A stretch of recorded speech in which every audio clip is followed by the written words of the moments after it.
Hello everyone, this is Rahul Raghuvanshi.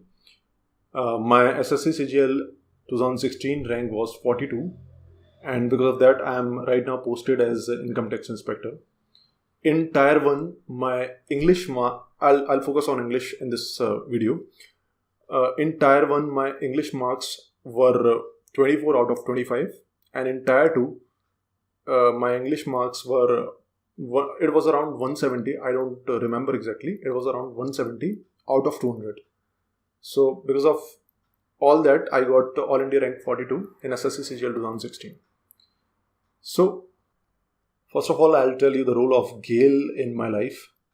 I was a student of GALE 10-12 years back, and you won't believe 10-12 साल पहले जो knowledge मुझे गेल से मिली थी, जैसे कि आप में कई सारे स्टूडेंट्स होंगे गेल के, तो वहाँ जो ईडियम सिखाई जाती हैं, फ्रेजल वर्ब सिखाए जाते हैं, ग्रामर सिखाई जाती है, उतनी ही ग्रामर मेरी काफ़ी थी एसएससी सीजीएल की प्रिपरेशन के लिए.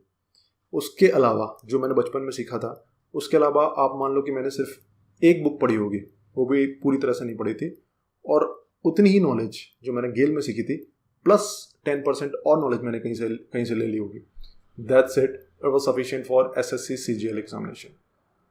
ओके, तो whatever is being taught in gale, it is more than sufficient. मैं आज तक उसी ग्रामर का यूज़ करता हूँ. कभी मैं जब कुछ लिख रहा होता हूँ, या फिर जैसे Tier 3 जो सब्जेक्ट था, वो Tier 3 जो एसएससी सीजीएल में था, वो सब्जेक्टिव पेपर था. उसमें ऐसे राइटिंग थी, लेटर राइटिंग थी, तो उसमें कहीं ना कहीं एक राइटिंग स्किल होती है. तो उसमें भी जो ग्रामर यूज़ हो रही थी, वो जो भी मैंने सीखा था वो गेल की वजह से था. तो मुझे अभी तक याद है, गेल में हम जब ईडियम्स पढ़ते थे, तो ईडियम्स में आपको शायद, अब मुझे नहीं पता आपको लिस्ट मिलती है कि नहीं ईडियम्स की. उस टाइम पे हमें लिस्ट मिलती थी. An apple of one's eye, at the 11th hour, a white elephant. तो ये सारे के सारे ईडियम्स मुझे अभी तक याद है. तो जब मैंने एसएससी सीजीएल की तैयारी की, तो मैंने कुछ एक्स्ट्रा ईडियम्स नहीं पढ़े, या फिर थोड़े बहुत पढ़े होंगे, और ग्रामर को तो मैंने बिल्कुल भी हाथ नहीं लगाया. बस मैंने एक जो एग्ज़ाम का पैटर्न था, उस पैटर्न को देखते हुए थोड़ी सी एक बुक से तैयारी की थी, एंड दैट्स इट. तो this is the role Gale has played in my life.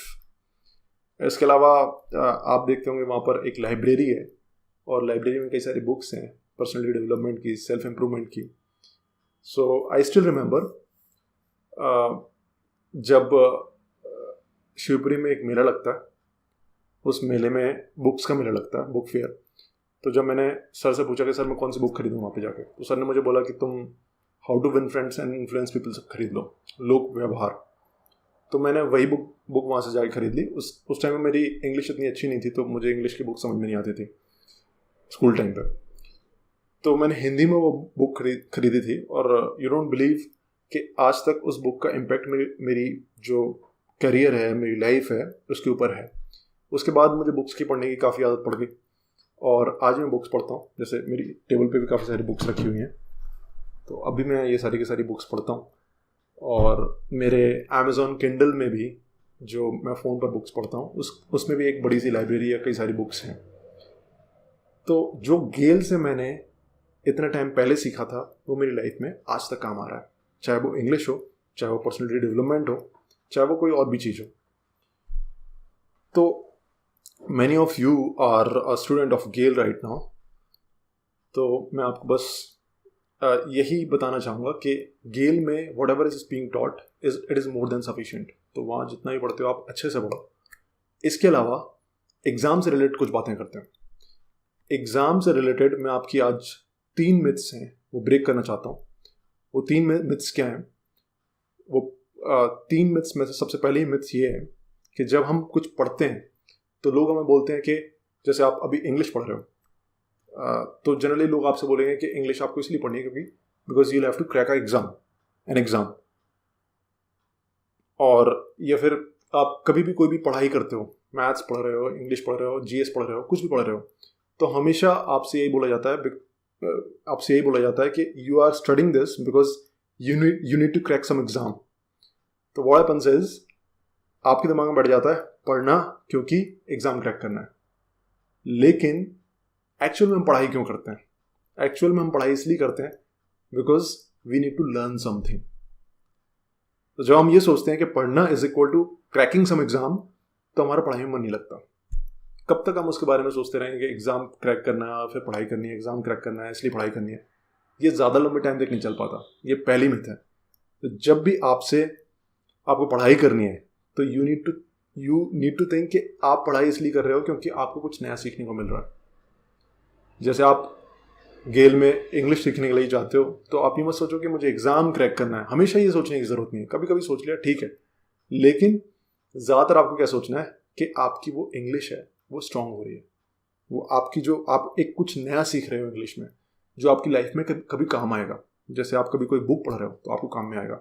जैसे आप कभी किसी से बात कर रहे हो तो आपको काम में आएगा। आप कोई डॉक्यूमेंट्री देख रहे हो इंग्लिश में, तब आपको वो काम में आएगी, क्योंकि इंग्लिश अब इंटरनेशनल लैंग्वेज बन चुकी है। जब भी आप कभी किसी फॉरेनर से मिलते हो, चाहे वो इटली से हो, जापान से हो, तो आप इंग्लिश में बात करते हो। तो ये काफ़ी ज़रूरी है कि आप इंग्लिश सीखो, है ना। तो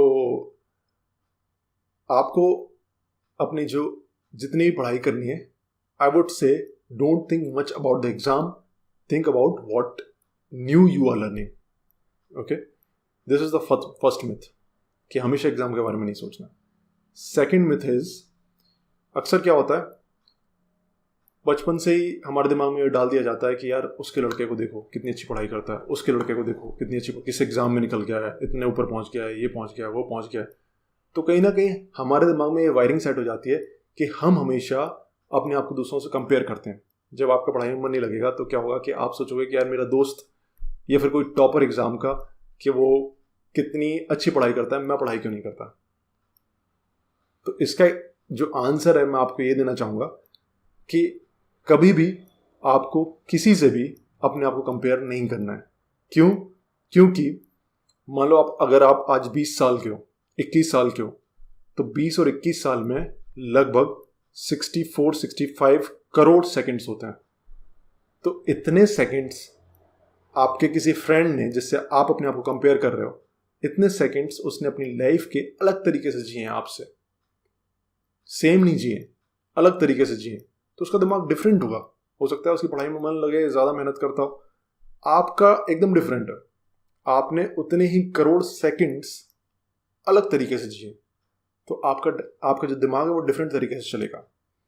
तो आपको, अगर आप उसको फोकस करते रहोगे कि यार why he is studying so much and I am not, तो हमेशा क्या होगा कि आप अपनी प्रॉब्लम पे, जो आपके साथ प्रॉब्लम है उस पर फोकस नहीं कर पाओगे, क्योंकि आपका फोकस हमेशा उसके ऊपर होगा, अपने फ्रेंड के ऊपर।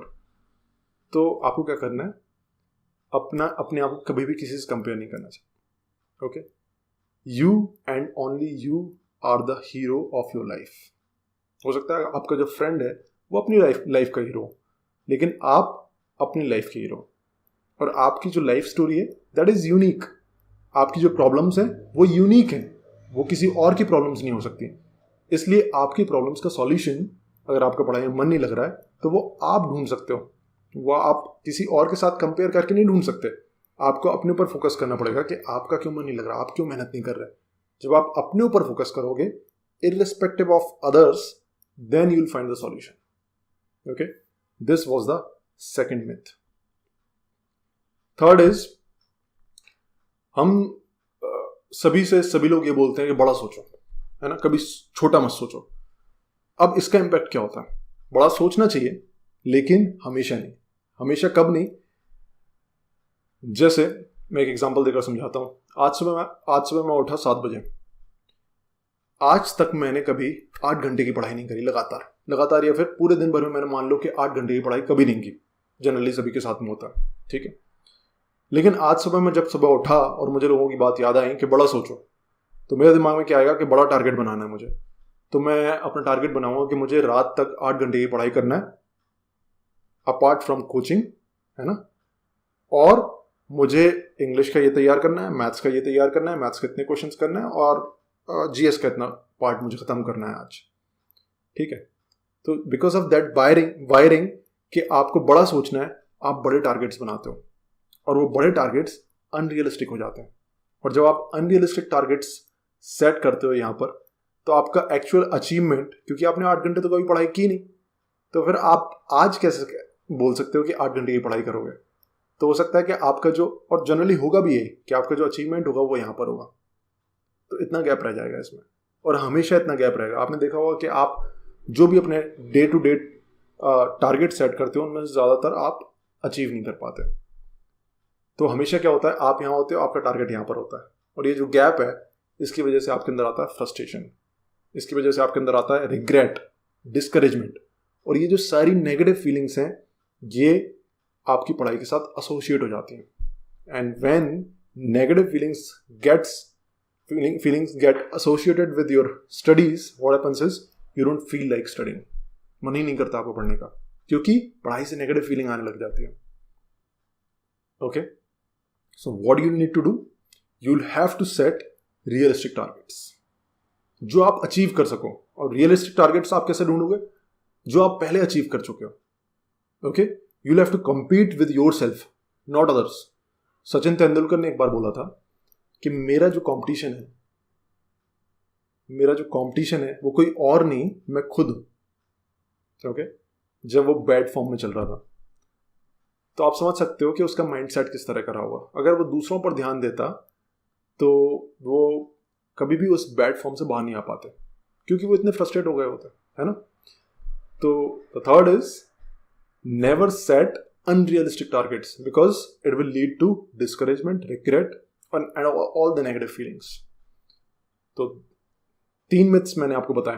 पहला, आपको जो पहला मिथ है वो क्रैक करने का क्या होता है कि हमेशा लोग एग्जाम के बारे में सोचते हैं। एग्जाम के बारे में इतना नहीं सोचना, लर्निंग के बारे में सोचो, किस प्रोसेस में आप कितना लर्न कर रहे हो। दूसरा था कि आपको अपने आप के साथ कभी आपको लोगों के साथ अपने आप को कभी कंपेयर नहीं करना है, जबकि सोसाइटी में हम यही सुनते हैं कि वो कैसा कर रहा है, ये कैसा कर रहा है, तुम क्यों नहीं कर रहे हो। अपने आप को अपने आप के साथ कंपेयर करो, दैट्स इट। आप अपने आप को अपने कल के साथ कंपेयर करो और देखो कितना इंप्रूवमेंट हुआ है, इररिस्पेक्टिव ऑफ एनीबॉडी एल्स। और तीसरा, never ever set unrealistic targets, क्योंकि उससे फ्रस्ट्रेशन आती है। ठीक है, with these 3 myths demystified, I'll like to take your permission, और मुझे बहुत अच्छा लगा आप लोगों से बात करके आज। So all the best for your exams, see you.